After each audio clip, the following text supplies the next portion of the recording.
Hello. John. Who's calling? Hey, it's Aaron Smith-Levin. Pardon me? It's Aaron Smith-Levin. Yeah, what's up? Well, I saw a video yesterday about you had a conversation with Scotty, DOA. Yeah. And anyway, you admitted that you're investigating people on behalf of Scientology, and I wanted to ask you more about that. No, actually I didn't. I said I was working on an article for them. But let me ask you again, who is this? It's Aaron Smith-Levin. You literally asked Scott about Aaron, me. how you doing? Okay, yeah. Yeah, no, he asked you, aren't you a private investigator working for Scientology? And you said yes. Well, I'm not. I'm a journalist, and I was writing an article. I'm a freelance journalist. I write articles for various places. One of them happens to be Scientology. All right. But you mentioned to him that they even flew you all the way to Clearwater, Florida to tour their base and meet some people. That sounds a little unusual for someone who's writing hit pieces on behalf of Scientology, though. I don't care how it sounds. It's the fact. I was up there for a couple of days putting together some articles. Right. Okay. But you also even investigated an attorney. Are you live streaming this, Aaron? I'm not. Are you playing the same shit that Scotty played yesterday? Well, Scotty was live streaming. You can check my channel. I'm not live streaming. Whatever. Okay. I mean, you can look at my channel right now. I'm not live streaming. I'm not going to look at your channel. What can I do for you? Well, I just, I mean, you know, you used to work for the tabloids, and then you worked for InfoWars, and now you're working for Scientology. What the hell is InfoWars? Come on, you're telling me a journalist like yourself doesn't know what InfoWars is? Come on now. I never worked for InfoWars. I have no idea what it is.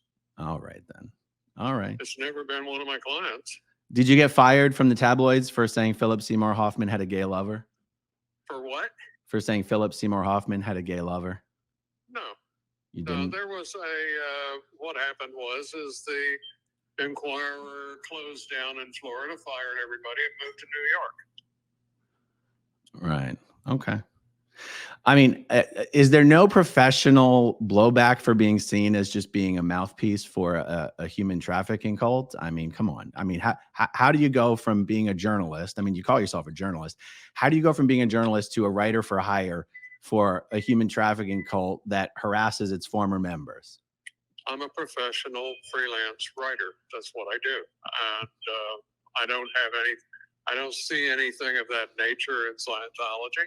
I haven't seen anybody who's got any proof of anything like that in Scientology. What about the Danny Masterson rape trial, where it was proven that Scientologists are excommunicated for going to the police about rape and child sexual assault? I'm doing what I do for a living, and I'm good at it, and that's that. You know, I've been doing it for 50 years or more, and I've got nothing to apologize for. So are you basically saying you're a writer for hire, or do you actually consider yourself a journalist? Of course I'm a writer for hire. Have you ever met a writer who was not? Hold on. Or do you actually consider yourself a journalist? A journalist is not what I would call a writer for hire, where you can just hire someone to write the story that you want them to write. I do consider myself a journalist, but I'm also for hire. I'm a freelance journalist. So it just so happens that Scientology can hire you to write a story about a person, and never in your investigating or your writing or anything do you ever go, oh, maybe I'm being used here as a tool to attack people and harass people, and this isn't actually writing. I'll tell you something. Yeah. I know about your record with things. I know about stuff you've done. Believe me, I got nothing to apologize for, and certainly not to the likes of you. Okay? Well, so I didn't ask you to apologize to me. What I do is a profession. You don't like it? Tough shit. Well, that's true. But have you heard of Whitney Mills? Pardon? Whitney Mills. You said you've been to Clearwater, Florida. Have you heard of Whitney Mills? No, not off the top of my head, no. Okay. Well, she's a local Clearwater, Florida, born and raised girl, not born and raised in Scientology. She got into Scientology through her boyfriend. She went all the way up to OT8. That's Tom Cruise level.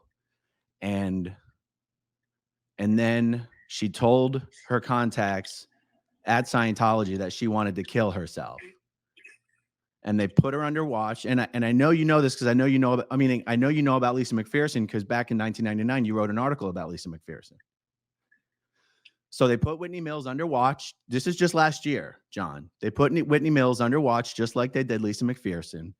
And then after a while, they took her. Hold on. No, we're going to. Why do you insist on talking about this? Okay. First off, here's John. my question. John, real quick. Everybody I've met John, give me 30 inside seconds. John, just give me 30 seconds. Listen to me. John, just give me 30 Everybody I've met- seconds. I'm going to hang up if you don't let me talk. Well, okay, go ahead. Okay, everybody I've met in Scientology, and I've met quite a few people actively in Scientology, very happy with it. Very moral people, very straightforward people who all know where the door is. And anytime they want to leave, they can leave. And they'll lose Now, all if their it's your family. opinion that everybody should leave, nobody cares, Aaron. And John, Nobody cares. and when they leave, they lose all their family and everyone they've ever known. If their family chooses to stay, yeah.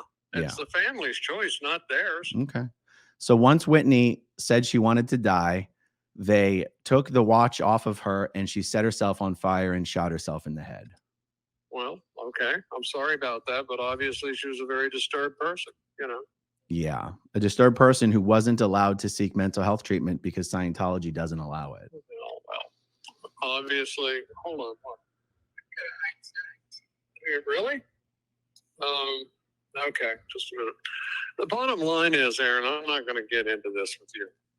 I'm not particularly impressed with your history or your background. I don't think we have a whole lot to talk about. I've read a great deal about you. I know a lot about you. And the bottom line is, I don't care what you think about me. Yeah. Why would I? I don't know why you would, but I just Adolf Hitler would think about me. I certainly would not. You just compared someone. You just compared someone who was born and raised in Scientology to Adolf Hitler. No, I'm just saying anybody. I wouldn't care what Joe Biden thought about me. I don't care about this. Are you comparing Joe Biden to Hitler now? You've got Aaron Smith-Levin, Joe Biden, and Hitler. Is that how we're connecting dots? We're done with this, Aaron. Goodbye.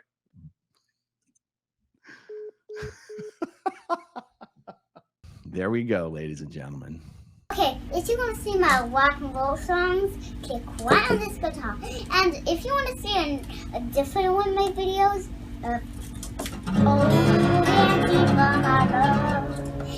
then you could click right inside here. If you have subscribed or not, subscribe right here. Bye!